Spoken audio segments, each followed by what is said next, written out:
What do we do when our rights are under attack? Stand up, fight back. Stand up, fight back. Stand up, fight back. Stand up, fight back. We won't go back. And today, on the second annual National Day of Action, we are drawing yet another line in the sand. Because when our rights are under attack, we stand up, we get organized, we get activated, and we fight back. We will teach them over and over again until they learn we are not the ones to be messed with. Because we organize and we stand up and we fight back. Tanya Clayhouse is going to come up and we're going to get this started. Tanya. Hey.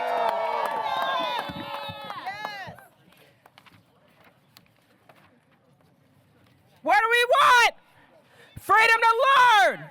What do we want? What do we want? What do we want? What do we want? What do we want? What do we want? What do we want? That's right, y'all. Listen, we are here for a reason. We are here because our rights are under attack. Our entire culture is under attack. Our history is under attack. Our democratic principles are under attack.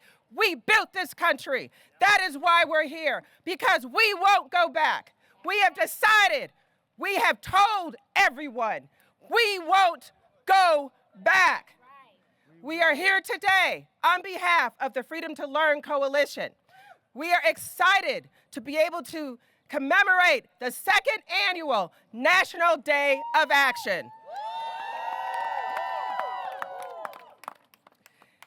As we commemorate this day, we want to make sure that we recognize what is happening in this country today. We need to understand our history. As we know, if we don't understand it, we are bound to repeat it. And we have to know, our children, all the generations, they need to know what this country is about, how it was built, how we built this country. Black history is American history. Latinx history is American history. LGBTQIA history is American history. API history is American history. We are all part of this history, all right? So we are here today to talk to you, to make sure everyone understands how we are the majority. We are the majority. We built this country. We're going to have a conversation about how we are not going to allow those who want to take away our ability to represent, our ability to be in political power, our ability to exist and have opportunities in this country. We are here today to tell you we won't go back.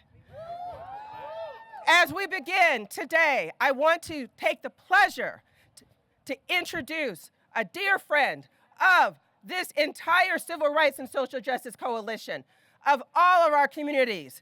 He is going to help kick us off and give greetings on behalf of the National Urban Leagues. Please clap it up for Mark Morial, President of the National Urban League.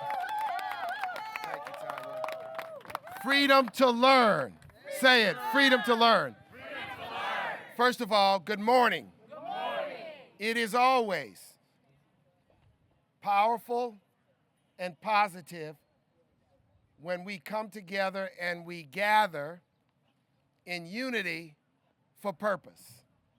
The power of many of my colleagues in the civil rights movement, these beautiful, wonderful, brilliant students from the Morgan State University,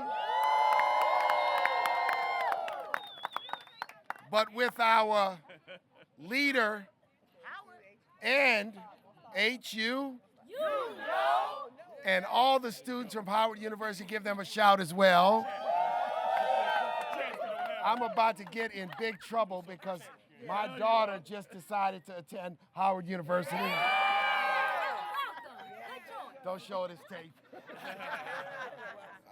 But it's powerful to be here, but especially to be in concert, in coalition, in collaboration with the very brilliant Kimberly Crenshaw.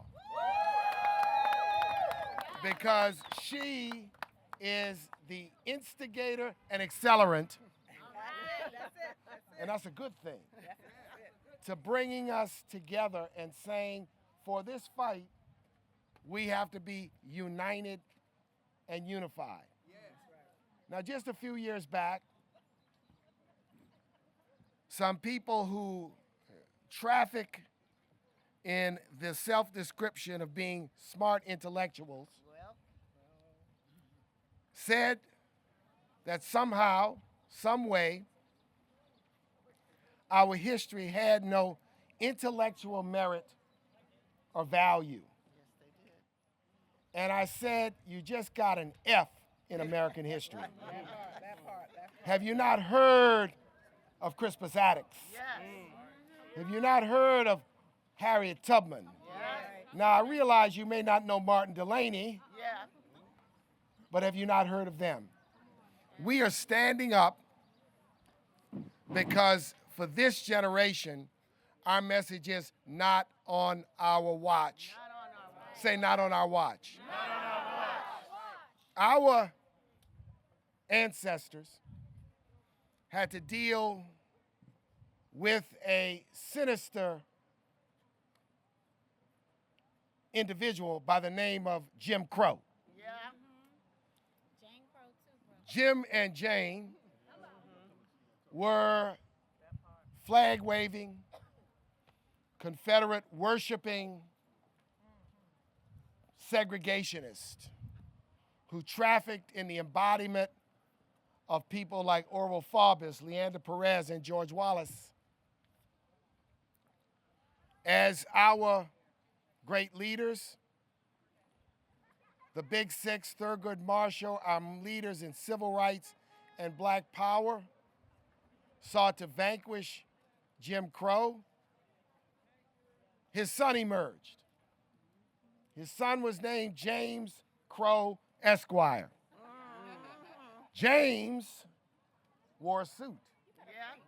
James had spectacles on. He had a pocket watch. And he spoke in respectable language. But his intentionality was absolutely the same. James Crow Esquire now has a son by the name of Jimmy Crow. Jimmy Crow carries tiki torches. Jimmy Crow shows up in places like Charlottesville and the Capitol with Confederate flags and flags of others, trumpeting the same old sauce as James Crow and Jim Crow. Make no mistake about it, Jimmy Crow is not a nice guy. Jimmy Crow wears no suit. Jimmy Crow doesn't pretend to be respectable. But what Jimmy Crow wants to do is suppress our votes, suppress our history, suppress the rights of women to control their own bodies. Jimmy Crow is real. Standing behind Jimmy Crow are moneyed individuals under the aegis of, and you all should understand, Project 2025. Talk about it. Tell it. Which are people with money and power in this country who are going to try to hide behind a screen while they pump millions and billions into voter suppression, history suppression, That's right. human rights suppression in this country. To fight a battle, we must understand our power, but we must understand our adversary. We must understand that they are serious and they're playing long term. Long term. So while this Freedom to Learn movement had its birth and its genesis a year ago, and now we have our second year, this must be a 365-day-a-year effort. This is going to have to be a multi-year effort. There's a difference between being angry and being indignant. Yeah. To be angry is to be upset almost in a reactive phase. That's right. To be indignant is to be responsive with power and force to unfairness and injustice. I am, you are, we are what? Indignant. That in 2024, 70 years after the historic decision in this building in Brown v. Board to end de jure segregation in public schools, 60 years after in that building they passed the Civil Rights Act of 1964, some people would have the gall and the nerve to seek to repeal, undercut, and undermine those historic victories. We owe obligations in life. One we owe is to our ancestors. One we owe is to those that came before us, that opened the doors, paved the way, inspired us. But we owe another obligation, and that is to our progeny, to the young people coming up and coming along, that we will not sleep, we will not rest, and hell yes, we'll be woke. Yes. Because it's better to be woke than to be asleep. So I'm here today to say the National Urban League, with all of its force, all of its history, all of its power, stands squarely behind this Freedom to Learn movement. We have no choice, and we are called to step up. Jimmy Crow, watch out. Your sidekick, Karen Crow, stand aside. We are here to speak up and fight back. We are here to say, no U-turn. We are here to say we will stand up for our freedom to learn. We will tell our history. We will teach our history. We will advocate for our history. We'll do it in our churches. We'll do it in our community centers. We'll do it around our kitchen tables. We'll do it on the internet. We'll do it on Snapchat, IG, X, and Twitter. And we'll do it on TikTok, even if they change it to Hickory Dickory Dock. We're going to tell our history. We have to be the mouthpieces for our history. And we have to hold schools and libraries to which we pay taxes to sustain accountable to ensure that our story is told authentically, completely, That's right. and accurately. It's our freedom to learn. It's your freedom to learn. So today, we stand united. We stand together. That's right. And we stand to say, this fight has just begun. Yes! When our rights are under attack, what do we do? Stand up, fight back. What do we do? Stand up, fight back. What do we do? Stand up, fight back. When our rights are under attack, what do we do? Stand up, fight back. What do we do? Stand up, fight back. What do we do? Stand up, fight back. Tanya! Right, y'all. So, I have the honor and privilege of working next to a legend, a living legend. I remember when I first learned of the Kimberly Crenshaw. Yes, I was in law school, trying to figure out how I belonged. Because, see, I went to a law school that was challenging its affirmative action program. I went to a law school where my constitutional law professors told us that black families did not instill a culture to learn. I went to a law school where I, instead of trying to study my first year, was protesting with the Reverend Jesse Jackson in the middle of my law school, telling Ward Conley to go back home. And then I remember learning and reading in one of my courses about this concept called intersectionality. Critical race theory. I was like, what? You mean with all these people who don't look like me, there's something here that actually is speaking to me? There is someone here who is telling me why it is that I belong, why I can be my whole self, how it is that I don't walk in the room just as a woman. I don't walk in the room just as a Black person. I don't walk in the room just as a mother or as a parent or as a daughter. I am all of these things. That's right. That's right. That revolutionized my thinking. And when I finally had the honor to meet this spectacular person, I was fangirling. I'm not gonna lie, y'all. I was a fangirl. I don't fangirl over people, but I was fangirling. Because she brought it home. She made me feel like I belonged.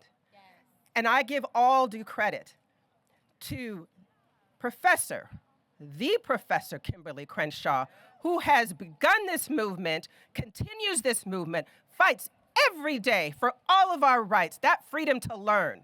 She is up all night, believe me, she is up all night, making sure that we are doing what we need to do. And that is why we're here today. So let me not belabor this and introduce the mother of this movement, the Professor Kimberly Crenshaw. We're on a march. Freedom to learn. Freedom to learn. March up to us. Come a little closer, everybody. Come a little closer. We don't want anything to interrupt our ability to speak our minds about what's happening in this country today. So we're standing here on this second anniversary of the Freedom to Learn Day of Action. We're here to launch Freedom Summer 2024. Now, we march from the Library of Congress. The Library of Congress is the repository of our nation's knowledge, right here to the Supreme Court. And we're here to draw the line against censorship, against repression, and against this so-called war on woke. We're here to remind all of those who don't know history that guess what? When you don't know history, what happens? You're bound to repeat it. So we're here because this very institution right here once said that African Americans had no rights that whites were bound to respect. Where they said that the protections against discrimination that we fought so hard to win were unconstitutional. We are here because this institution right here once said that Native Americans had no title to their land, that Japanese Americans could be confined to incarceration camps, that queer Americans could be treated as criminals, that Asians could never, ever be citizens, and that women were second-class citizens whose only good and value to the nation was in our capacity to reproduce. This right here is a part of the history that stretches into this contemporary era. When zealots invade our capital, demanding to take their country back, they are rehearsing this history. When a court says that women don't have the power to control their own bodies, they are rehearsing this history. When parents oppose the telling of how 6-year-old Ruby Bridges had to be escorted by federal marshals through hostile mobs of white parents by claiming that merely hearing this history violates their children's civil rights, we are repeating that history. When students and teachers in Little Rock High School, the same high school in which 9 Black students faced a riot and possible death for exercising their right to an intersectional and an integrated education, when they now have to sue the state in order to learn about segregation and white supremacy? We're not learning from that history, we're repeating it. So look, the freedom to learn and the attack on our freedoms to write, to speak, to understand our history, that's not all behind us. It's happening right now. In this country today, nearly 40% of the books that are banned are written by people of color, or are about race topics, or about LGBTQ topics.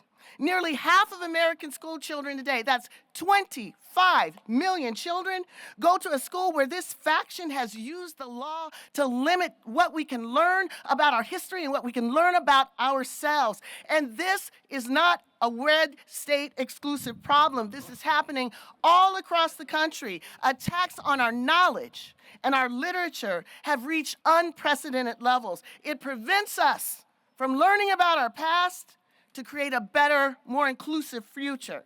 So look, we know education is the key to democratic inclusion. That's what the lesson of Brown was all about. But this institution now has lost its way. It's gotten into the business of erasure. It's recasted affirmative action as discriminatory. It's opened up a new front of the so-called war against woke. It didn't stop with attacks on CRT. It didn't stop with attacks on Don't Say Gay. Diversity, equity, and inclusion is the new moral panic of the nation. It's the source, they say, of all that ails us. DEI is becoming the new N-word in American politics. And this is too history on repeat. We know over a century ago, this same faction took our country backwards in the same way they're doing it today. They're bedded by an unsympathetic court, a national media that merely amplifies the defamatory narratives of our unqualification. They use federal law, state law, violence, intimidation. Through all of this in the past, we lost our right to vote, we lost our right to learn, we lost our right to an inclusive democracy. The goal was to place us underfoot, and it worked for 7 decades. So that's what is at stake now. We've got to fight for our right to learn. We've got to fight against the Achilles heel of our democracy, which is its racism and the ignorance about it. Without the freedom to learn, we cannot save our democracy. So we're here today to say we won't go back. There will be no U-turn in American democracy. We refuse to pass on a condition with no story, a situation with no analysis, a context with no way to change it. So here's what we're gonna say today and every day during Freedom Summer. No U-turn, we won't go back. Our freedom to learn is under attack. Say it with me. No U-turn, we won't go back. Our freedom to learn is under attack. No U-turn, we won't go back. Our freedom to learn is under attack. So say it, repeat it, do it today, every day, until we are free to take our country back.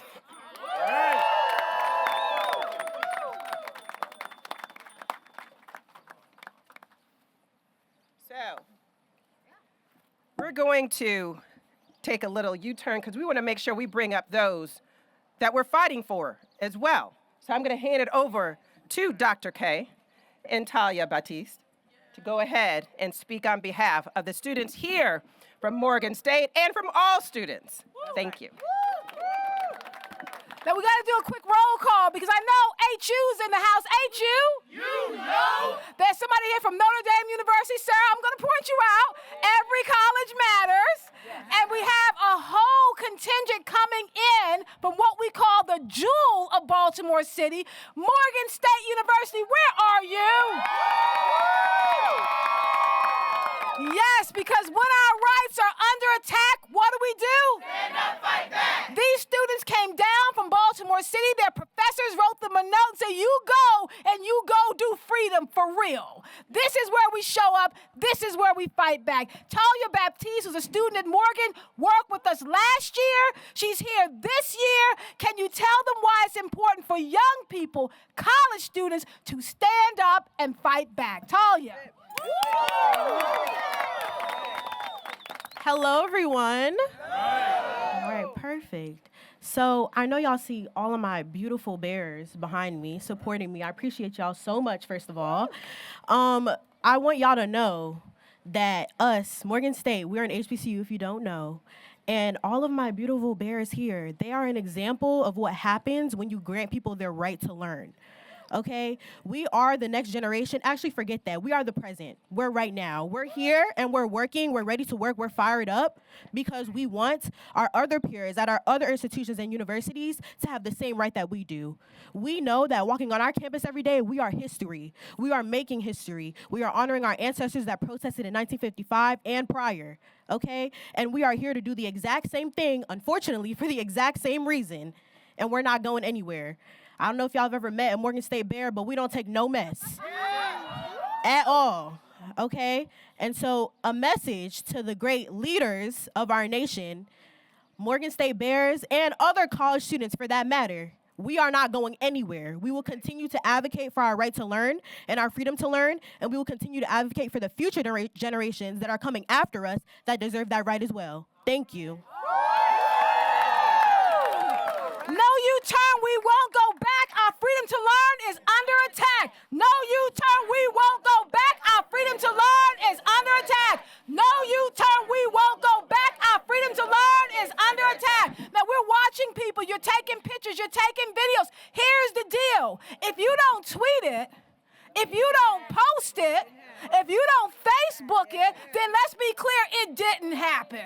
We need y'all to put it out there using hashtag freedom to learn or hashtag freedom summer 2024. Now, some of you are just walking by. You may be on lunch break going, what is happening? Freedom is happening, and we need you to connect with us, sign up today, and get on our mailing list because no U-turn, we won't go back.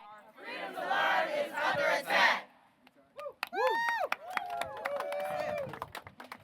Okay, all right, Dr. K. So what we're going to do, we're going to go through, we're going to make sure that we have conversations from all of those that are here today representing the majority, because we are the majority.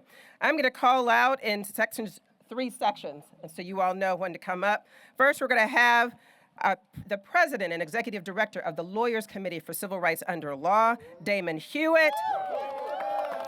After Damon will come the president and CEO of the National Coalition for Black Civic Participation and convener of the Black Women's Roundtable, the Melanie Campbell. And after Melanie will come Reverend Adam Russell Taylor, my friend and president of Sojourners. Dana. Right. Freedom to what? Freedom to what? Freedom to learn. All right.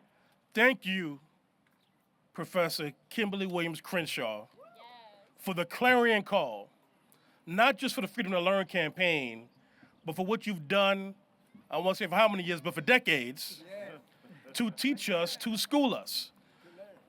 As so many speakers have said, we are standing in front of the United States Supreme Court, the Supreme Court of the United States. The same building where Brown v. Board was argued and won, but it's also the same building that brought us so many other cases.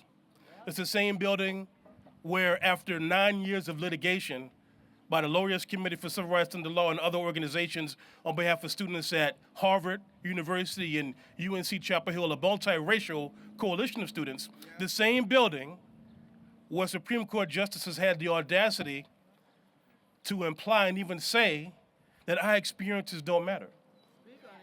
Well, one of our lawyers argued in that case in 2022, and Justice Ketanji Brown Jackson had to ask the question, the hypothetical or really the real question. You mean to tell me that if I am a white student applicant and I'm a fifth generation or multi-generation legacy, that experience matters? But if I'm a black student applicant to a university at UNC Chapel Hill that was created to educate the children of slaveholders, where black students were excluded by law for years and then made unwelcome through inhospitability and Confederate monuments on campus for decades, that my experience doesn't matter? You see, this is part of the whitewashing of history and relevance of not just black struggle, but also black progress. Now, this court is capable of so much more. And we shouldn't rely only on the courts. That's why we need you out here in the streets, because we know that the material condition of black people is this. We are simultaneously locked out of opportunity with cases like that, but at the same time, we're locked in to a trap where we're not even allowed to learn our own history. Yeah. See, we've had to sue in states like Oklahoma, where we're told that teachers are afraid to teach about the Tulsa race massacre that happened to black people. Fact. And the Trail of Tears, what happened to Native people. Facts. They don't know if they can even teach about that without being penalized.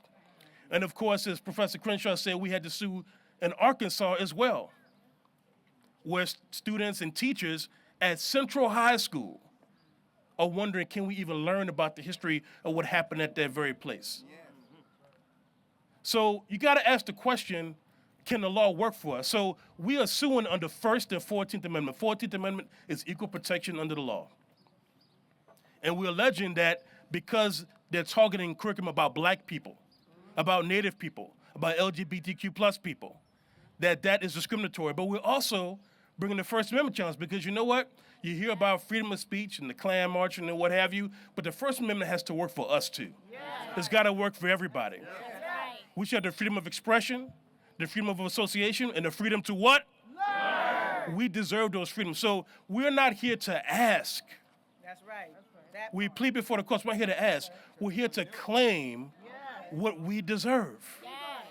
We're here to claim what we deserve. So if the law can't work for all of us, it can't work for any of us. If education can't work for all of us, it doesn't work for any of us. This is what this movement is about, and we are proud to stand in solidarity.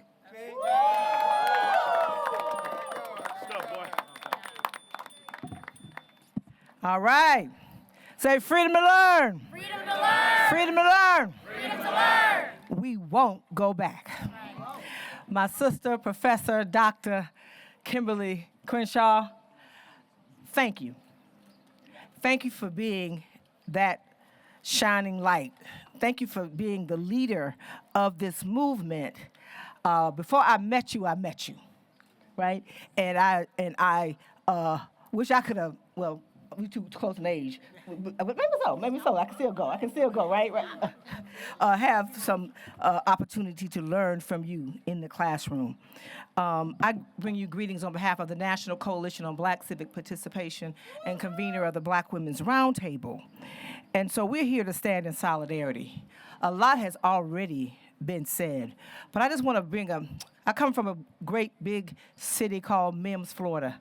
Harry and Harriet T. Moore country, where their homes were bombed in the 50s for registering people to vote. So I come out of a community of struggle.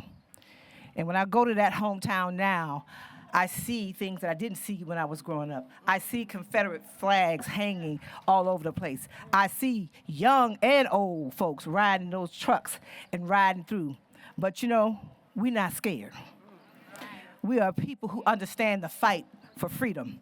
Say freedom to learn. Freedom to learn. And so as we stand here with this unjust building that we're standing in front of, that has taken our democracy and turned it upside down.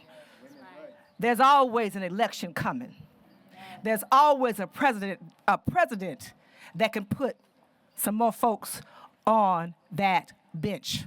So don't get too comfortable. To see these young people from Morgan State, and I thought about it, and so we were talking about it on the virtual call last night. So I want to lift up the governor of Maryland, who just signed into law Freedom to Read Act. And what that HB 0785, Morgan students, y'all helped make that happen. Y'all voted. I can't tell you who you voted for, but I'm assuming you helped put that black man in office. And it says it safeguards the autonomy of libraries that receive state funding by prohibiting the censorship of books based on the creator's background, origin, or viewpoints, as well as partisan disapproval. The bill also ensures protection for school and public library staff who adhere to the state library standards outlined in the bill, shielding them from retaliation. Violation of these provisions could result in the loss of state funding for libraries. Say power of the ballot. Power of voting. Power of the ballot. And the last thing I'm going to say and get off this mic is I also have a mother who's up in heaven who was a public school teacher who died at 87 years young, who helped put Black history in the public school system of Florida. And so that governor may have done some damage now, but his time is up soon. And we're going to fight like the governor did. It matters who we put in office.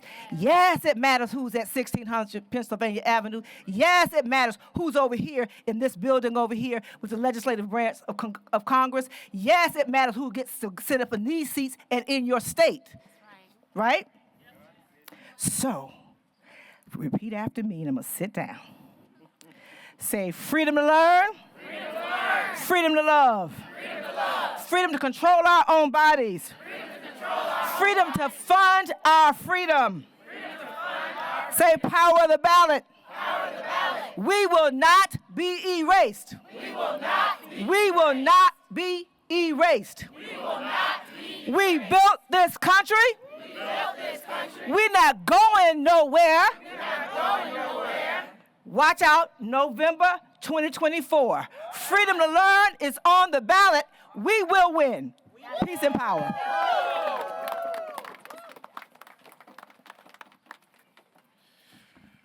Say with me, freedom to learn now. Freedom to learn now. Freedom to learn now. I'm honored to be here. I'm so thankful for the Freedom to Learn Coalition. I want to shout out to all the students that are here as well. When we know our history, we know that students have been on the vanguard, the cutting edge of social and political change. And so you are part of carrying on that legacy forward. So thank you. I have the privilege of serving as the president of Sojourners. We are a 50-plus-year-old Christian ecumenical organization that works with people of conscience and of all faith traditions to help people put their faith into action for racial and social justice. We work through our publication at sojo.net, but also through our advocacy efforts. And we are proud to be a part of this movement and this effort. Now, I am also a Black Baptist preacher, and 3 minutes is like a warm-up. So I am literally going to try to stay into my script here. But I do have 3 Baptist points. I'm going to try to make it plain. The first one is that the efforts across our nation to ban books, to censor teaching, particularly about the hard truths of our history, and now to dismantle DEI programs are not only anti-democratic, they are fundamentally immoral and antithetical to our shared faith values. These efforts, including Project 2025, which was the brainchild of the Heritage Foundation just a few blocks away from here, literally 2 blocks from the Sojourner's office, come visit us sometime, is, let's be clear, a part of an authoritarian playbook that will fundamentally erase our freedoms and push our nation further down the path of autocracy and even fascism. Number 2, and Tanya said this point well, Black history is American history. So is AIPI history, LGBTQ history, Latinx history, Native American history. But in addition, remembering and teaching our history is a sacred responsibility. As James Baldwin once put it, those who refuse to acknowledge their history will remain captive to that same history. Number 3, as a nation, we have consistently failed to repent for the evils and the sins of our past, let alone our present. And this refusal continues to suffocate our ability to achieve liberty and justice for all. But true repentance is not simply about saying, I'm sorry. No, repentance from a biblical perspective requires that we are truth tellers, that we acknowledge the harm that has been done, and that we make a commitment to repair that harm, and that we make a commitment to move in a fundamentally different direction. But instead of moving in a new direction, we have seen a resurgence of white Christian nationalism that is supercharging the backlash against racial justice progress. We must resist a false gospel that says only white Christians are the true Americans. We must resist efforts to wrap the cross in the American flag. We must reject the whitewashing and erasure of our history. Because at least within my faith tradition, Jesus said, "You shall know the truth, and the truth will set you free." So my hope and prayer is that because of our relentless will, because of our tireless activism, the leadership of brilliant leaders like Dr. Crenshaw and so many others, we will indeed set our nation free from the pernicious lie of white supremacy. But in order to do that, first we must set our nation free from voter suppression efforts that seek to prevent our changing demographics from changing our very democracy. We must set our nation free from the fear, the hatred, the hypocrisy that's fueling efforts to ban books, censor our education, and ban DEI programs. We must set our nation free from a racialized zero-sum and us versus them mentality. Sojourners is a co-organizer of a campaign called Face United to Save Democracy, and we are working with a multiracial, multi-faith coalition to ensure that we can not only protect the freedom to vote, but we can build the moral and political will to transform our democracy itself. It is indeed an imperative that we use our vote, that we protect our votes, so that we can help set our nation free and become the kind of inclusive, multiracial democracy that our faith and our values demand. Amen?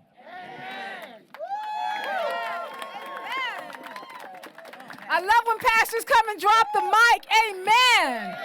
No U-turn, we won't go back. Our freedom to learn is under attack. Come on, no U-turn, we won't go back. Our freedom to learn is under attack. No U-turn, we won't go back. Our freedom to learn is under attack. So I'm back up here to remind you that as you're taking pictures and you're taking videos and you're standing in the moment and you are being present, if you don't tweet it or Facebook it or IG it, if you don't send it to a friend, I don't care what you say, it didn't happen.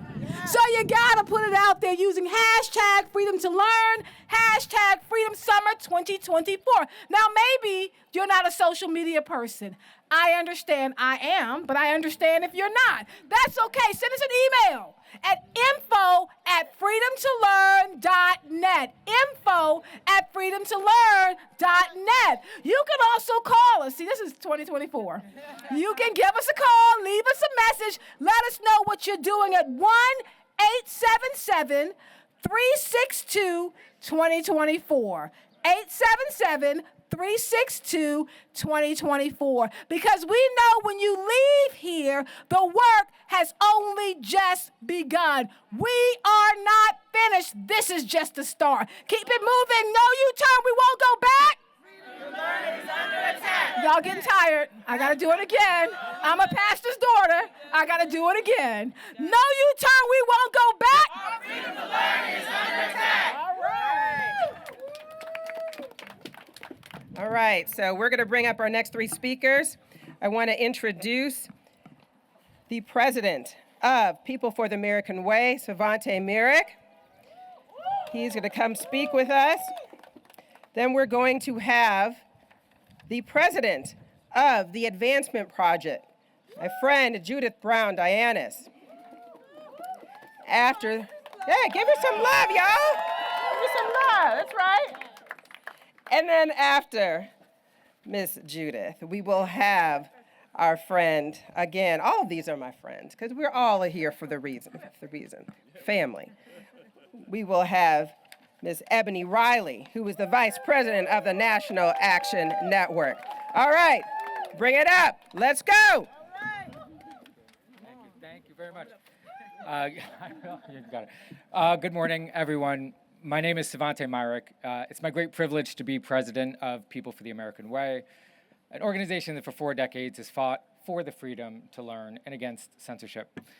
And it's a privilege to be the president of that organization, and to be here with these people, everybody, but especially Kimberly, which is like meeting a famous, because it just was very personal to me. I was raised in a library. I had the good fortune to be raised by two librarians, very nice people. Most librarians are very nice, lovely people. And they showered me with books. We didn't have a lot, but those books helped me read my way from that homeless shelter where I was born into an Ivy League school and then the youngest mayor in New York State's history. It was like a dream. You could read your way into a better future. I really believe that. Now, because I was raised by really nice people, I'm also kind of credulous. Do you know this? Like gullible? I don't know if any of you are the same. Like, I was so lucky that all of the people around me were really nice. So I tend to believe folks, even if I shouldn't believe them. And which leads me to our opposition. I'd like to speak about them for a second, if I could. And I want to speak about the tactics they're using and why those tactics are being successful. I don't know if any of you have kids, but when somebody says, we need to protect our children, it hits you like right in here. I'll listen to anything you say after that. I got one little black boy now and a little black girl on the way in October. And I'll open any email that says we have to keep our kids safe. Right? And they know this, the people who are trying to lower the age of working so more young people can work in their factories and factory farms, so that more young people can have dangerous jobs doing delivery on our streets, so that more people live in poverty so that they can keep their wages low. These people know that. And so they fomented a movement that says we have to protect our kids from these dangerous ideas. Now, what are the dangerous ideas? Right? They say, well, these conversations about slavery, it's so upsetting. There's so much violence. Look at that. Read the book. There's so much violence in that. We can't possibly. The white kids will feel guilty. The black kids will feel traumatized. We can't expose them to that. Look at Toni Morrison. She's talking about sex and body parts, nipples. It's too much. And again, like a credulous person, like, wow, yeah, violence and sex, that'd be really upsetting. Or what are we going to do to protect our kids from all of this? And then I remember all those books that my grandmother gave me. The book about the orphaned child, ripped away from their family, abused by the adults around them, mentally, physically, surviving several murder attempts. Do you know what book I'm talking about? Oliver Twist, and Matilda, and Harry Potter, and every Disney movie, right? There is horrific violence and difficult subjects. And now we walked over here from the Library of Congress, the Thomas Jefferson Library of Congress. We took a picture in front of, it struck me, I don't know if anybody else noticed, those women are naked over there. Statues. Now don't all run over at once. Naked, nipples, the whole thing. 6 people, 2 guys thrown through a shell. I don't know what's going on there, but nobody's censoring those, right? Yeah. So like, what's going on here? Yeah. Why are some stories too dangerous for our kids? Right? But other stories are acceptable. No matter how horrific the Red Badge of Courage is when you read it, teach the truth. It's okay. The books they are attempting to censor are not because they don't trust our kids. I'll tell you what, here's what I've learned about the opposition. They trust our kids sometimes more than we do. They trust our kids. They trust that they're smart, they trust that they're capable, and they trust that if they know the full truth, they will topple the power structure that keeps us all in chains. They trust that, they know that. That's why they feed them lies and bullshit. So we have to do the opposite. People for the American Way is going to continue to train people to run for office and for school boards. We're going to continue to support teachers. Here's another secret these librarians told me. Librarians will never win a fight with a family. Teachers will never win a fight with a family. If we allow this fight to continue to be framed as parents protecting their kids versus those nasty teachers who are trying to indoctrinate them, the teachers will lose every time. That's why we have, as families, to stand up and fight for our kids. We cannot expect the teachers to do this on their own. We cannot expect the libraries to do this on their own. Our Grandparents for Truth was founded because Norman Lear, our founder, the 101, bless him, was still full of piss and vinegar. He had the long lens of history as somebody who had fought Nazis in World War II and saw Nazism returning. And we know that grandparents, I'll tell you, the only person that will fight harder for my son is my mother somehow. So we know that grandparents care a lot. If you want to sign up for Grandparents for Truth or to teach young people to run for school boards, if you want to run for a school board yourself, please check us out at People for the American Way. And on behalf of myself, my 3 siblings, these dirty little kids who all got a college education and all became good citizens and patriots, it's because of exactly what you're doing here. So on behalf of all of us, I want to say thank you and God bless you. Good morning, or almost afternoon. My name is Judith Brown-Dianis, and I'm Executive Director of Advancement Project, a national racial justice organization. I first want to thank Professor Crenshaw for bringing us together and for moving this work. And I thank you personally because I understand the work that she has been doing. Because I was a law student at Columbia Law School, and in my first year of law school, before Professor Crenshaw got there, we were told that there was no Black perspective on the law. Despite the fact that she had been writing about this, that Professor Derek Bell had been writing about this, that Kendall Parker had been writing about this, that all of these folks had been writing and laying down the work to tell us the truth about how our laws were tainted by racism and white supremacy. And it wasn't until the next year when I organized a protest to shut that school down in Columbia. Columbia, they've been through this before, that we demanded tenured Black faculty because we only had one. And so one of the people that they brought to meet us to give our approval to was none other than Professor Crenshaw, and we said, we will take her. Thank you so much. We had rejected some other Black people before her because we said, they ain't the right kind of Black person. I won't name their names, but we said, yes, we will take her. So thank you. Thank you. So white supremacy is something. First, they passed laws to prohibit Black people from reading. Now they are passing laws to prohibit people from reading about what they did to us. You know, saying that their kids will be uncomfortable. We know about being uncomfortable as Black people. These anti-woke laws and policies are anti-us. They are anti-Black, they are anti-Latin, they are anti-Asian Pacific Islander, they are anti-immigrant, anti-women, anti-LGBTQ, especially anti-trans. They are anti-majority. They are anti-democracy. We are coming up on the 70th anniversary of Brown versus Board of Education, and we are standing in front of this court where some brilliant lawyers went in and argued that case, and where a movement had been actually galvanized to change education in this court, in this country. You know, white supremacists never wanted to desegregate schools.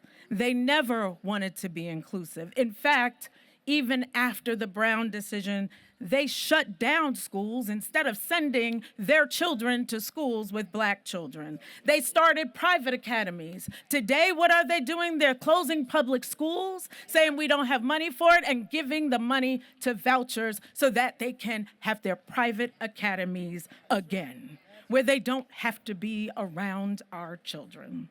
Not only that, they are attacking education at higher education. We stand in front of the court that has decided that we don't need affirmative action any longer. I am a product of affirmative action. I am clear.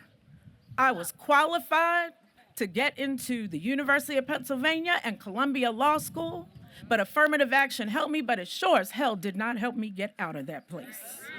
Instead, I had to do the work. And so this court has said enough on affirmative action. Well, court, justices, Tell that to the young people who are in these schools today, like my daughter who is at University of Michigan, whom after a decision on affirmative action only has 4% Black students. Tell that to the students at Duke, who just lost a program for medical students that pays for the scholarships for them. Tell that to the students at the University of Memphis, where they are shutting down a program that helps students academically, Black students in particular, and Black professors. Tell that to the students and the professors who are at schools where their programs on African American studies have been shuttered because of people like Ron DeSantis. Tell that to them. Tell that to the students who go to HBCUs who understand what it means to have education around African American studies. But that's all right. Try as they might. They will attempt to maintain their power. And they want to do that because they know that the rising majority ain't playing with these fools. They know that we are here. But we must connect the dots. We must connect the dots to the bans on books, to anti-CRT, to anti-LGBTQ, to the attacks on reproductive freedoms. We must attach it to the LGBTQ attacks. We must attach it to voter suppression because they want to silence us.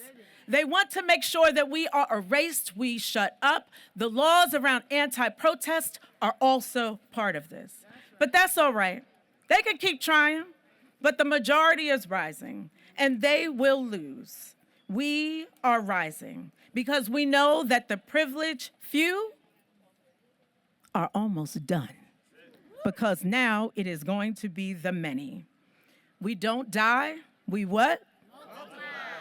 As students across this country are showing their dissent, we too will be heard. Our demands will be met. It is a matter of time. Don't you worry. The freedom to learn is coming. Thank you.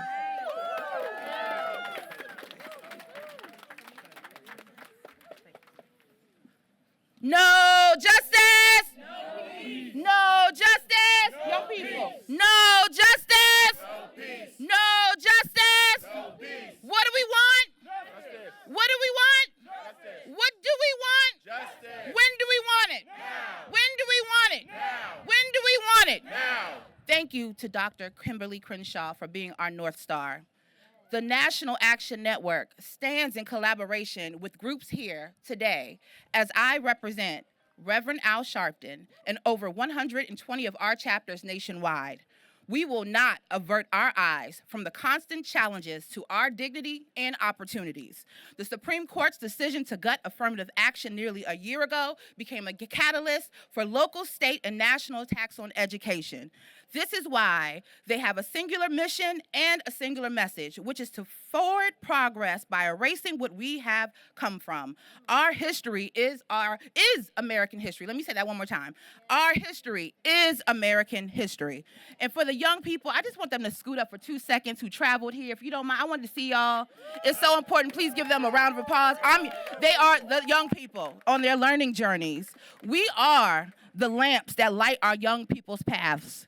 We are the lamps that light our young people's paths. And when those who want to take away our rights trip them, it is on all of us to lift them back up and illuminate their journey.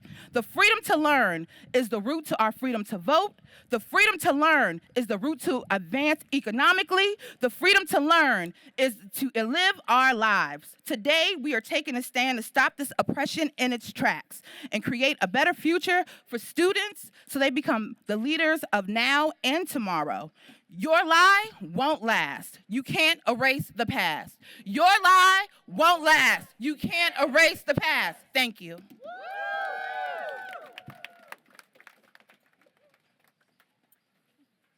All right, I'm back up here to remind you again. My dad said sometimes you gotta tell him and sometimes you gotta show him. I did a wardrobe change for freedom to learn. I have it on my body. What are we fighting for? The freedom to learn. What are we fighting for? The freedom to learn. What are we fighting for? The freedom to learn. get your t-shirt, let me just say, you need to put it out on social media. Hashtag Freedom to Learn, hashtag Freedom Summer 2024. I'm checking social media. I'm looking for all of you. Put it out there. Show them that it happened. Now, as I was walking by, some students from a university up the street, HU, said they have their own chant they'd like to share. Come on, Howard. Come on and do it. Come on and do it.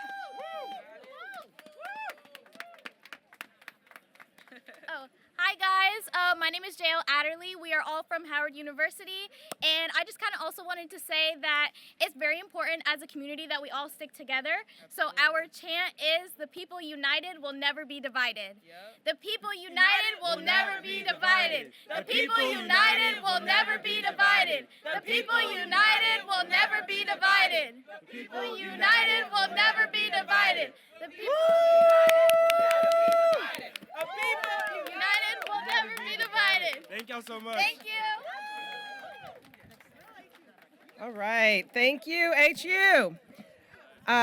Before I bring up our next three speakers, and as a moderator, and you all know this, you've been doing this before, we're gonna have to bring the speeches down a little bit so that we can make sure we keep things going.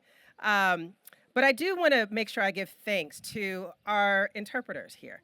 I want to give thanks to Travis Hagler and Paul Williams. Thank you so much for what you are providing, because we want to make sure, because we know that everybody needs to hear and understand what it is that we're talking about. So we appreciate you. Thank you. Next, as we continue on our program, I want to bring up first the president, my president, of the National Bar Association, Dominique Calhoun. After Dominique, we will hear from the Reverend Terrence McKinley, the Vice President of the National Black Child Development Institute. And after Mr. Reverend McKinley, we will hear from Victoria Kirby, the Director of Policy and Programs for the National Black Justice Coalition. All right, y'all, let's keep it going.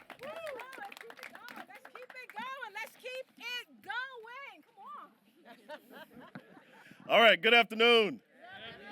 My name is Dominic Calhoun, and I serve as the 81st President of the National Bar Association, this nation's oldest and largest association of black lawyers and judges in the country. Founded in 1924, when black people were explicitly told, you cannot join the American Bar Association. Where black people were not allowed to be witnesses in trials. Where black people could not sit on benches across this nation. This is the truth in this country. It has to be told. We have a right to learn about the history within this nation. The history that put black people in certain neighborhoods. That same history, when they put them in those neighborhoods, said your education, no value will be tied to the neighborhood that you're in. The same history that didn't allow soldiers who fought in World War I to obtain the GI Bill. It is this history that people need to know. Because, as Marcus Garvey said, a people not knowledgeable about their history, their culture, or their origin are like a people or a tree without roots. We are here today to tell you that not only do these branches, these young people, all across this nation, from HU, from Morgan, are here to fight back. They're here to take charge. And they're here to remind both of these institutions, that Congress and this Supreme Court, that we won't go back.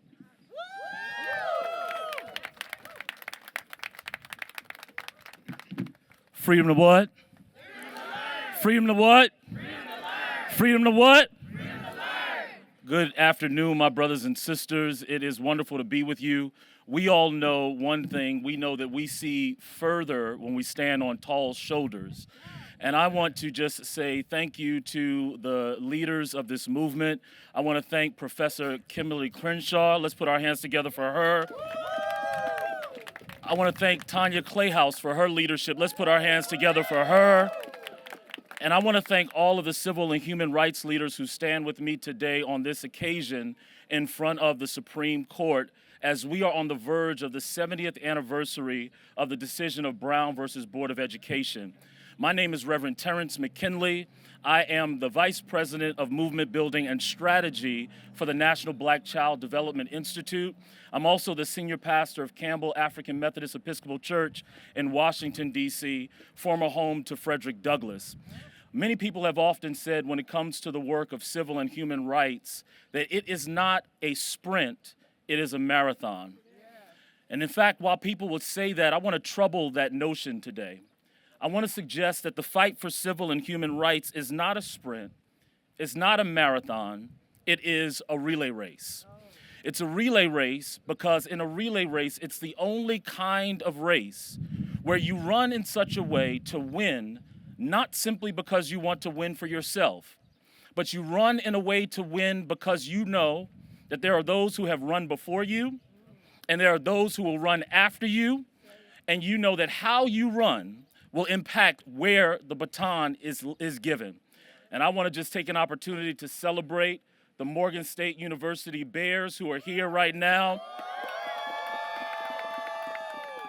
I want to take an opportunity to celebrate the HU Bisons who are in the open house. HU, we're so grateful to have them here. And as we're standing here, we are reminded of the urgency of this moment. It is a moment that is not just about the present moment. It is about the struggle that is in front of us. It is about our future.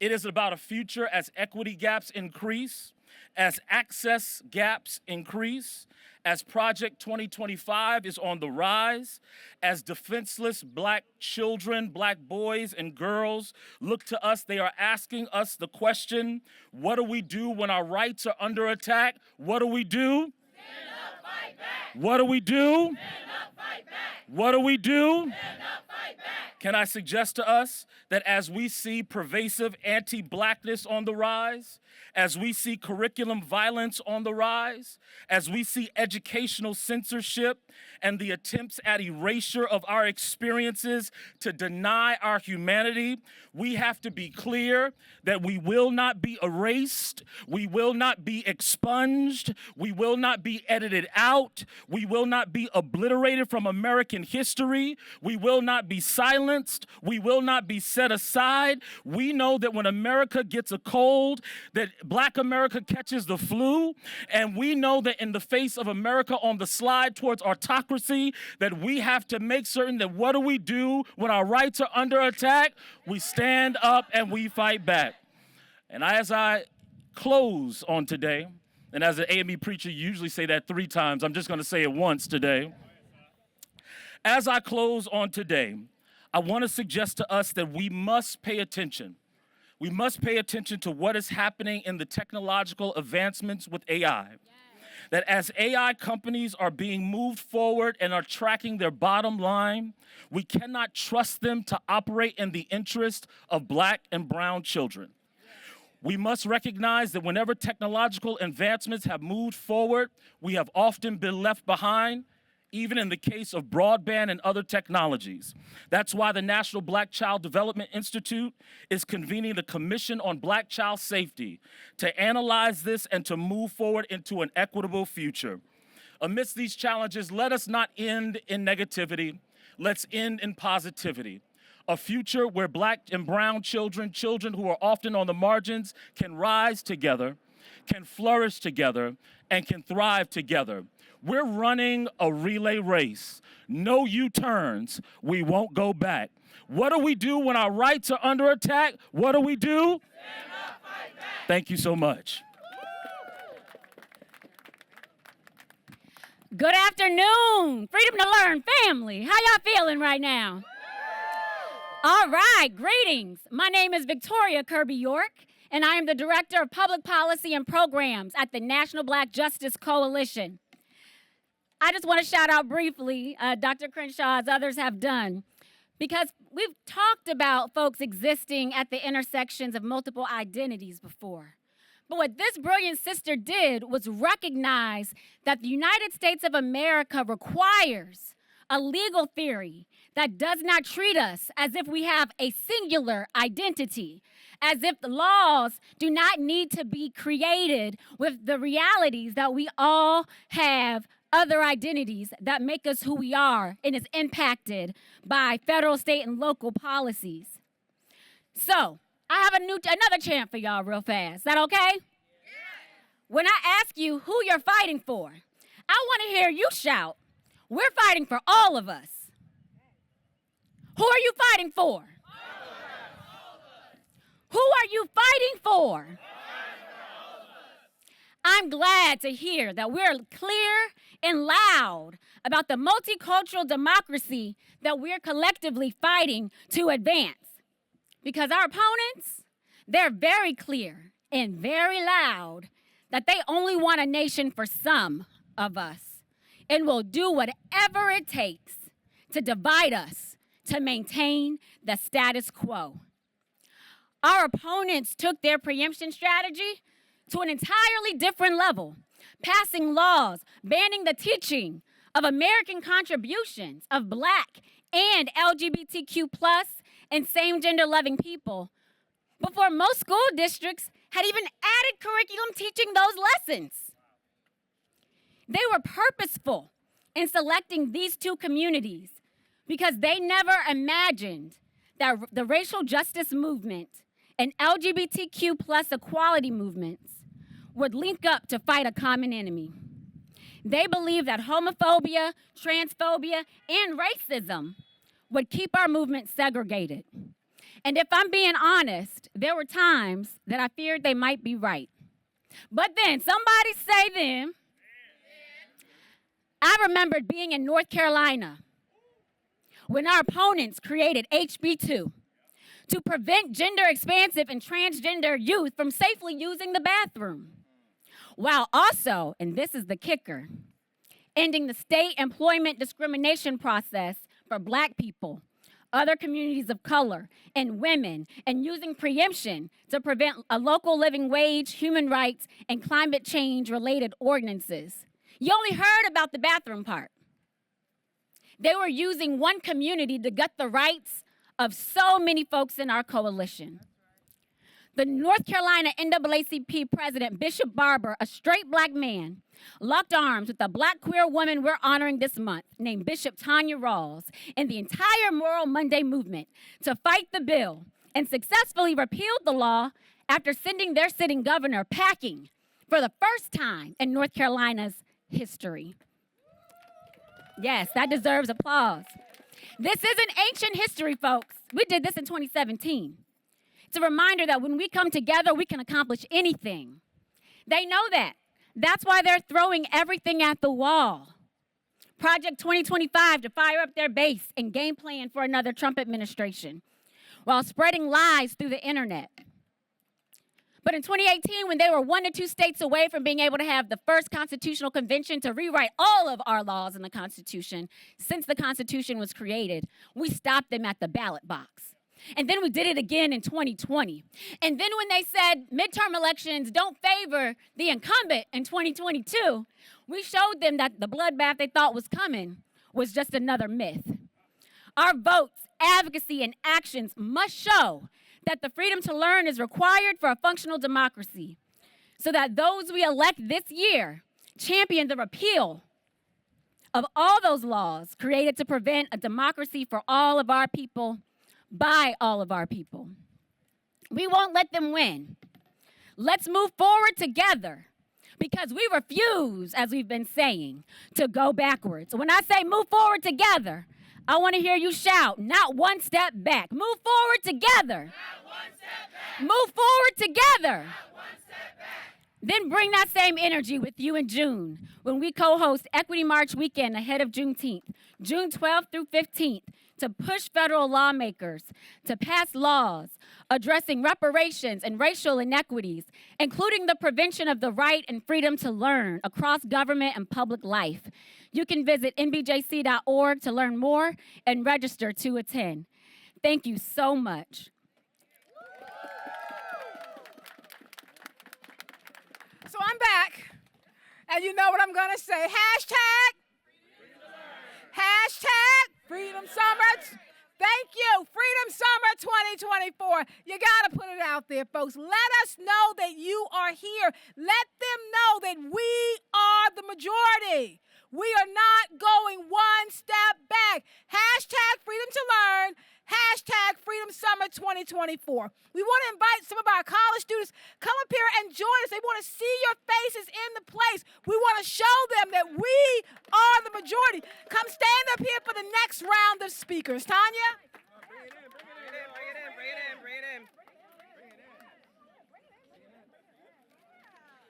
All right, as we're bringing it in, we're going to bring up we've got 2 more rounds, y'all. All right, code with us. Come on. We have these many speakers. Why? Because we are the majority. Because we need to show that we are a coalition of everybody. So that's why we've got everyone wanting to talk and speak about how it is that we're coming together on this. Our next 3 speakers are Deron Benjamin, the Deputy Director of Campaigns for the Center for Popular Democracy. After Deron, we will have Catherine Bean, the Senior Vice President of the YWCA USA. Give it up. Come on, y'all. I need to hear something. Yeah, come on. All right, and then after Catherine, we will have Brendan Mitchell from the Human Rights and Community Relations Department of the American Federation of Teachers. All right, now, you all told me, I let you all know, I know we got a long list. You got to bring it down a little bit, but we got to make sure that we hear from everybody. All right, next up. All right. First of all, give yourselves a hand clap of praise. Let's clap it up. Let's not let them think that we're tired, all right? Okay?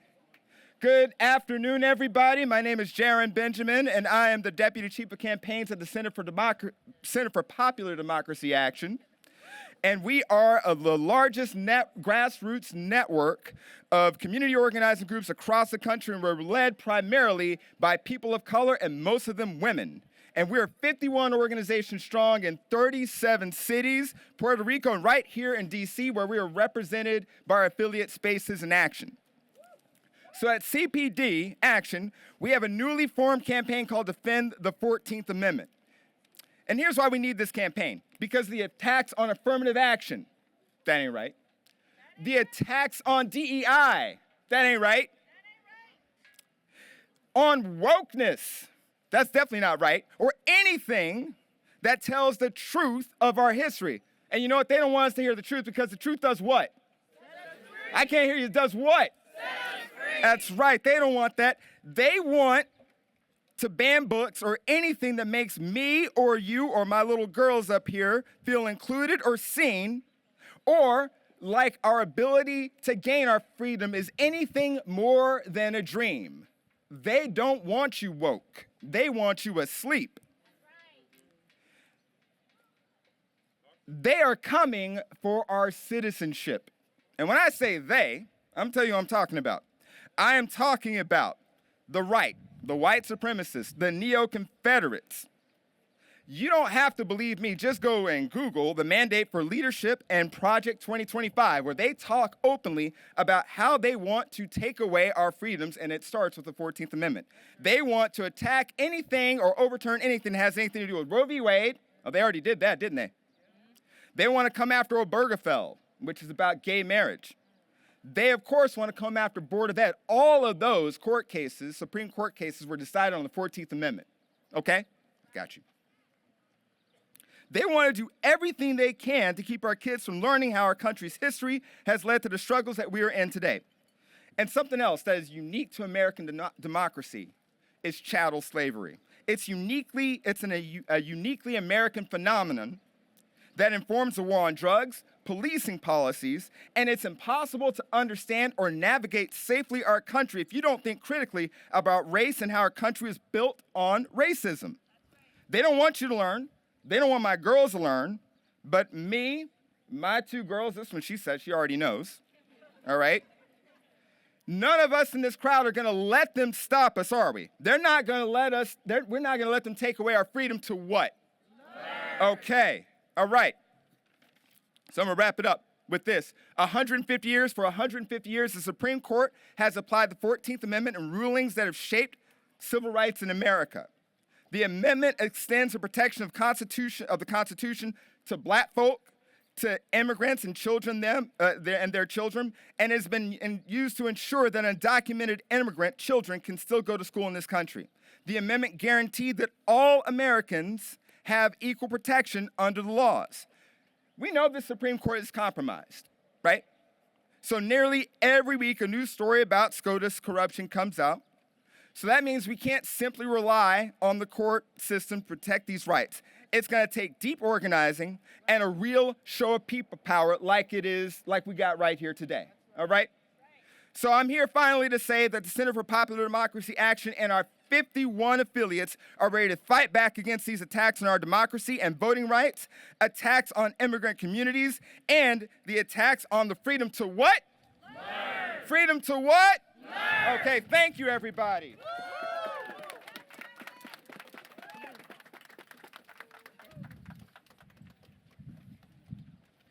Good afternoon, everyone. I'm Catherine Bean, and it's such a privilege to be here with you all today. I'm proud to be here on behalf of YWCA USA, where I have the privilege every single day of advocating for our powerful mission to eliminate racism, empower women, and promote peace, justice, freedom, and dignity for all. I'm also grateful to be here on behalf of our CEO, Margaret Mitchell, a fierce defender of racial justice who, like me, knows that the continued and unwavering assaults that we've seen on reproductive rights, transgender rights, and the freedom to learn the full, complex, hard, true history of this nation, these attacks threaten democratic ideals, and they endanger the very lives of the women, people of color, and marginalized communities who are at the heart of YWCA's mission. Because these attacks, they've turned us so far backward that young people today live in a world with fewer civil rights and protections than I and so many of you had at that age.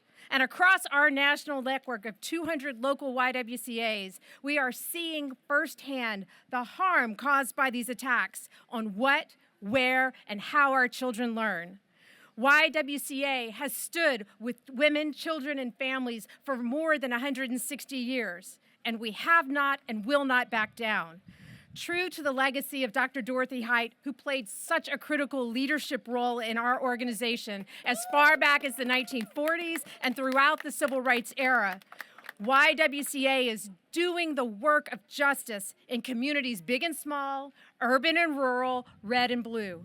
In 2021, as that destructive tsunami of anti-DEI and anti-CRT madness was unleashed, our entire network of nearly 200 locals took this issue head on through our annual Racial Justice Challenge. YWCAs in Colorado, Louisiana, Illinois, North Dakota, and all across this country hosted panel discussions and community conversations to dispel myths about critical race theory. In 2022, amidst the rising tide of book bans in Texas, YWCA El Paso installed a banned books section in every public library in El Paso. Why? Why? Because silencing and limiting of stories, histories, and points of view of anyone are direct attacks on the people who write and are represented in those books.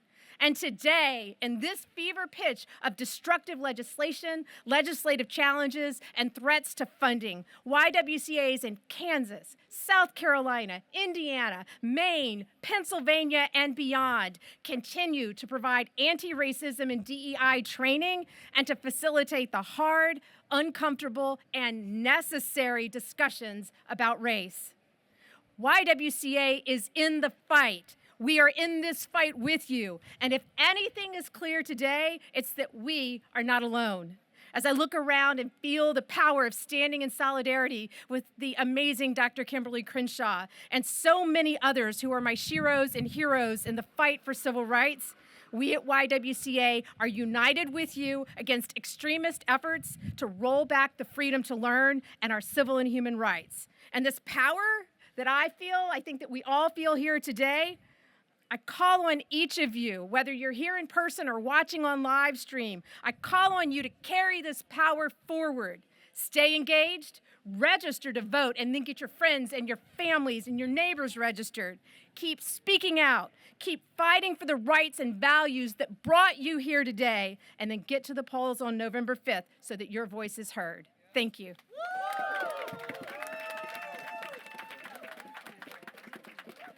When I say freedom to teach, y'all say freedom to learn. Freedom to teach. Freedom to teach. Freedom to teach. Good afternoon. My name is Brendan Mitchell, and I have the pleasure of working at the American Federation of Teachers, the AFT now. And I'm happy to be here on behalf of our president, Randi Weingarten, to lend our support to the majority. To the majority. We are the majority. But this morning or this afternoon, I'm reminded of how students across this country started their mornings with the Pledge of Allegiance in classrooms across this country that ends with a promise of liberty and justice for all. I'm reminded of how students across this country are wrapping up yet another school year where they have had to be subjects of political debates of their classroom learning environment rather than what's necessary for their success. I'm also reminded of the 1.7 million members of the AFT, teachers, school support professionals, nurses, higher education professionals, public employees who are serving these students, our communities, our patients, and our country. Bar none, no discrimination, no failure to provide these services based on who you are. We serve, we teach, we support, we ensure that this country is living up to its promises of a better life for all. But this afternoon, we stand in front of this building that has fallen short of many of the promises of this country. And we are reminded, or I'm reminded of the words of two legal scholars and educators. The first who had the opportunity to stand and sit in this court as a justice, Thurgood Marshall, my fellow Howard Bison, HU,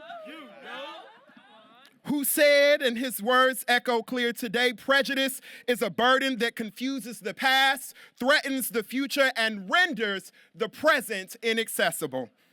And I'm also reminded of the words of my boss, a lawyer, an educator, a high school social studies teacher from Brooklyn, New York, who's been labeled by the people across the street as one of the most dangerous women in the world for fighting for students, for standing shoulder to shoulder with the civil rights community, and for defending the rights of workers across this country. The president of the AFT, Randi Weingarten, sent me a message for you all today. For the extremist politicians behind these attacks on our freedom to learn, truth-telling is a threat. They harbor a deep fear of other, a fear of empathy, and a fear of the diversity that keeps our nation strong.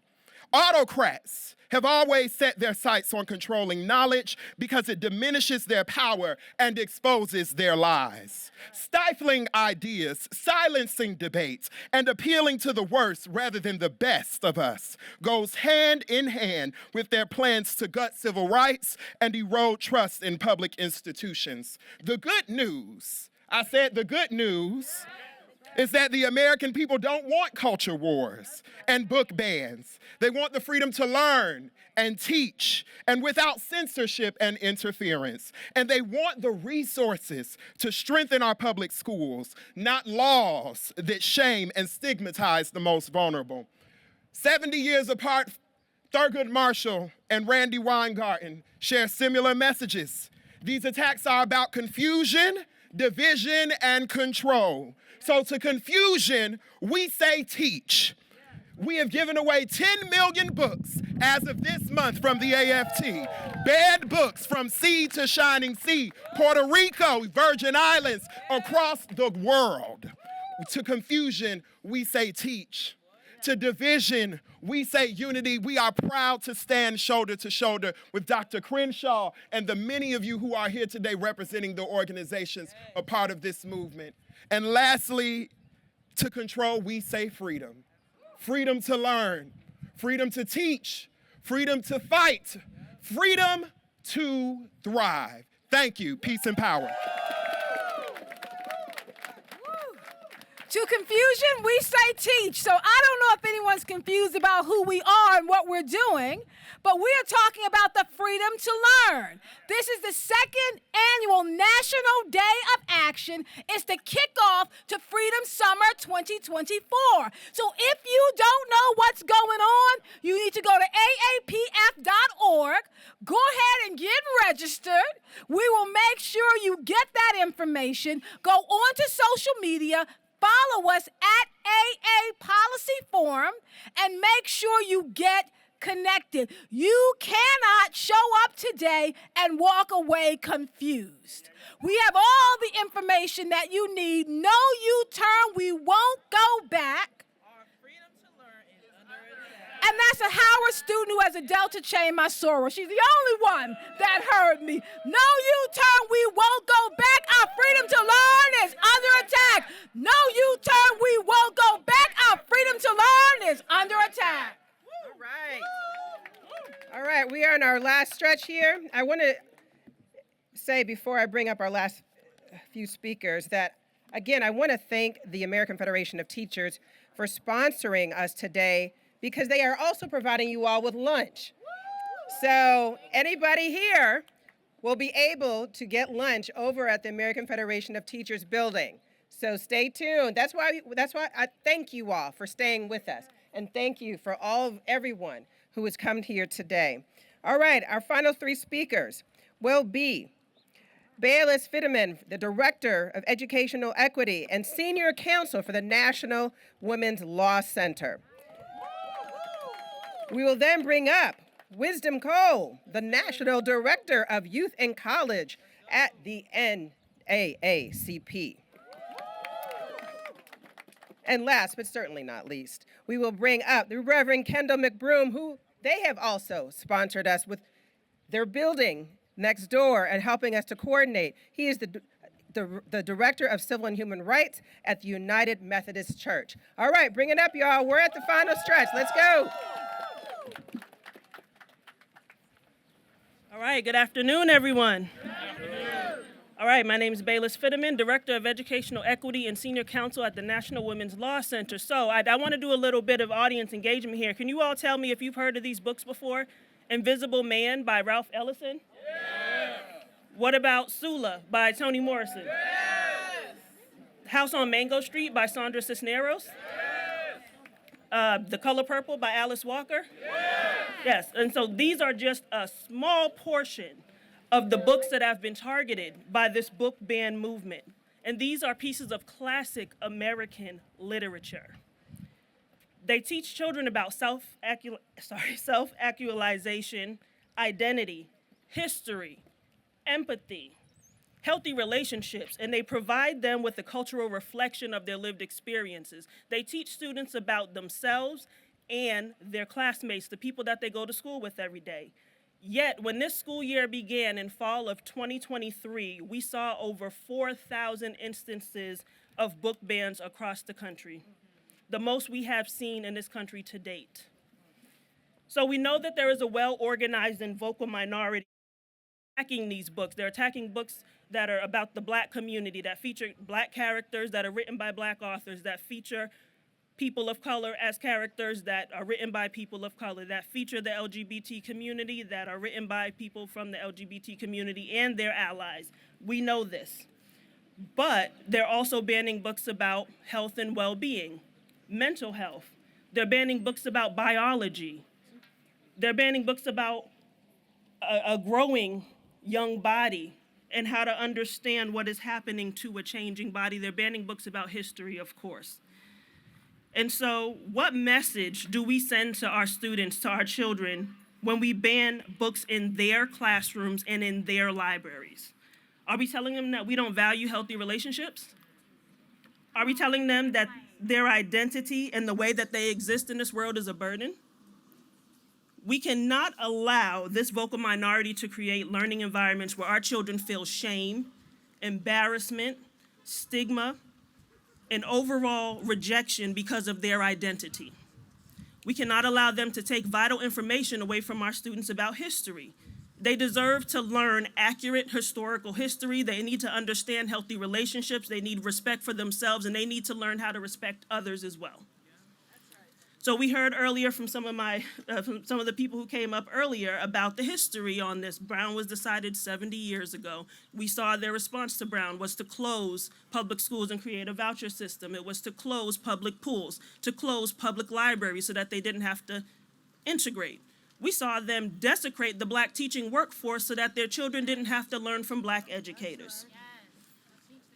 We've been there before, and we've come out victorious, and we will come out again like we always do. In this moment, I'm calling on us to also uplift all of the good things that are happening in this struggle. We've heard that the state of Maryland passed a bill to protect reading and the freedom to learn in the state. And I also want to acknowledge California, Illinois, and Washington State as other places that have passed this legislation. So let's support the places, the spaces, the organizations, and the people that are doing the right thing in this moment. And let's stand up and get ready to protect all of our children like we always do. Thank you.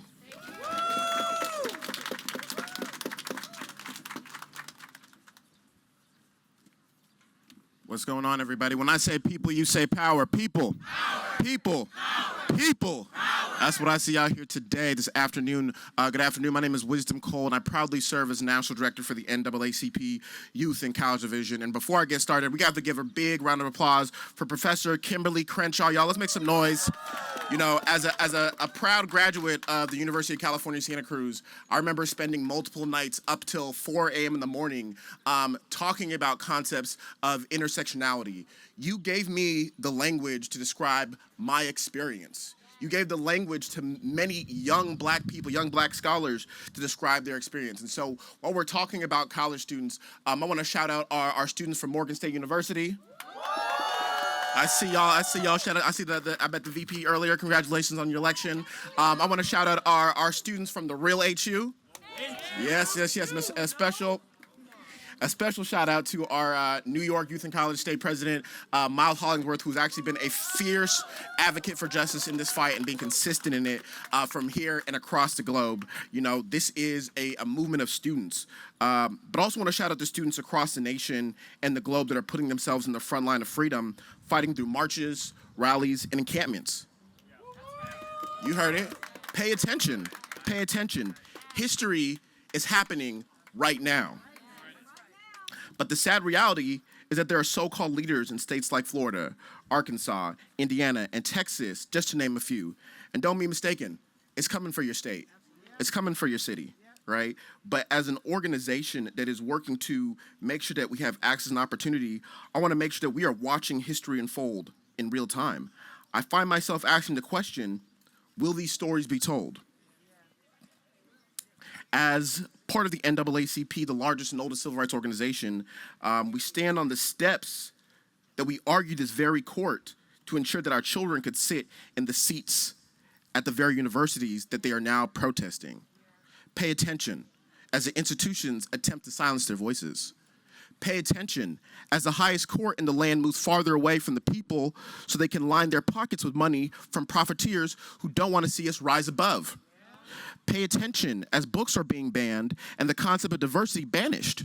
And 70 years ago, we fought and we won, but we never backed down. Pay attention because our work is so important at this moment in time, and it is far from over. I refuse to accept a future where our history is whitewashed and our voices are silenced. I refuse to stand by while our schools fail to provide us with the tools needed to succeed. And I refuse to let the sacrifices of those who came before us go down in vain. We are the history. We are the future. We are the truth tellers, and we are the freedom fighters. And that starts now with the Freedom Summer. Thank you.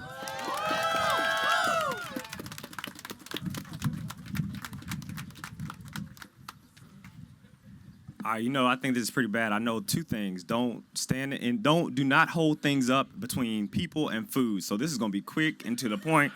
But there are a couple of things that I do have to shout out because it's been a lot of talk. I know we're all family, right? We're family. Okay, since we family, you got to have that one cousin that kind of messes things up a little bit, right? because there's been a lot of talk about the real HU, and there's been a lot of talk about the Bisons. But I want to let you know there's a pirate in the house, okay? There's a pirate here. We ain't got to get no amens on it. It's okay. It's okay. It's okay. But I think this is extremely powerful and extremely a great time to be here. I bring you greetings from right down the street, the United Methodist Church building, Kendall McBroom, where I serve as the Director of Civil and Human Rights, and to Dr. Crenshaw and all those who have placed this together, this event together.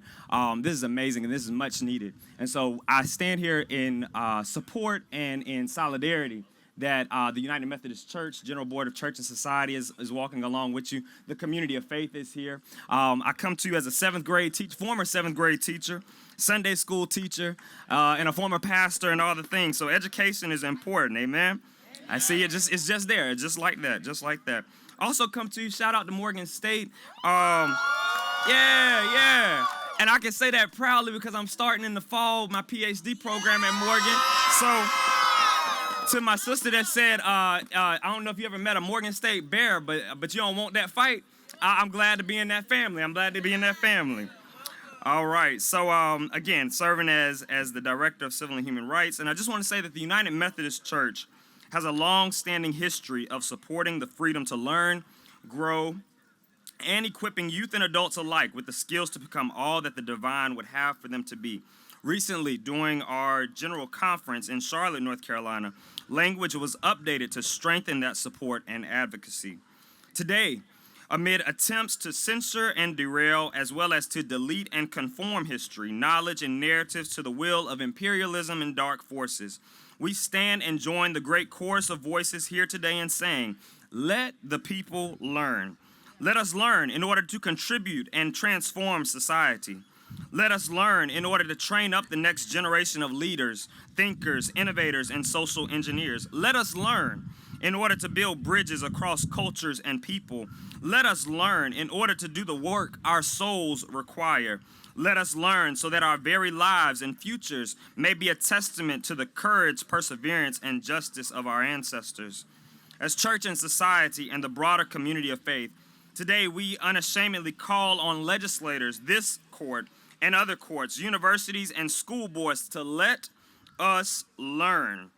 And I just want to close with this, that, and I don't want to dilute the moment by any means, but I do want to let it be known that we come from a people and a heritage that even when it was illegal to read, some way, somehow, we found a way to write. Somehow, some way, we found a page in a book. Even when passages of scripture were pulled out of the Bible and we were taught to obey our masters, we found a way and said somewhere along the line that where the Spirit of the Lord is, there is liberty, there is freedom. And so I just want to encourage us right now in this moment to keep on pressing, keep on fighting, keep on struggling, because weeping may endure for the night. Somebody knows something about it. Somebody knows something about it. Thank you again, and may the divine Spirit give us strength in this struggle. So I am the last voice you are going to hear. We have made it to the end. Some of y'all have stuck by us from down on the green spot all the way down to here, and we see you and we appreciate you. My Nana said, whenever you get tired, whenever you get pulled down, whenever you don't think you can go forward, remember, you come from a people who chose to survive. They had a choice to make, and so do we. Now, here's the deal. We can't be the majority if we keep it to ourselves. You can yell that you're the majority, but if you are a party of one, it doesn't make a difference. You have got to make it visible. Join us and be a part of the majority. You got to use hashtag Freedom to Learn, hashtag Freedom Summer 2024. You got to go follow us at AA Policy Forum. And you got to join our network. And you can't just do it today. I don't need today type of saints. I need saints that will go all the way through. I need y'all to push with us all the way through. Press toward the mark for what we're trying to get to. I talk to my pastors. They know what I'm saying. I'm a PK. This is just the beginning. If you thought it was the end, then you were wrong. This is the beginning of Freedom Summer 2024. You have to follow us. You have to join with us. You have to stand with us because we have a long road ahead of us. But guess what, folks? We are closer to the end than we are to the beginning. I will end with this. When my son was 4, I left him in the room to play by himself. Because when they turn 4, they can play alone and not stick stuff in the sockets. And he sneezed really loud and said, "God bless you, Amir." And I called him in. I said, "Look, I'm a mom and a researcher. When you sneeze, why did you yell out, 'God bless you, Amir'?" He said, "Mommy, sometimes when you're by yourself, you have to bless yourself." I'm like, "You do sometimes. When you're by yourself, you got to keep pushing yourself forward. You may feel like you are alone. You are not. You may feel like you stand as one when you stand as 10,000. You may think this is only your struggle, but it's not. Hashtag freedom to learn means we can bless ourselves, we can move ourselves, and we can stand together and change this society for the America that we want to live in. Thank you for standing with us.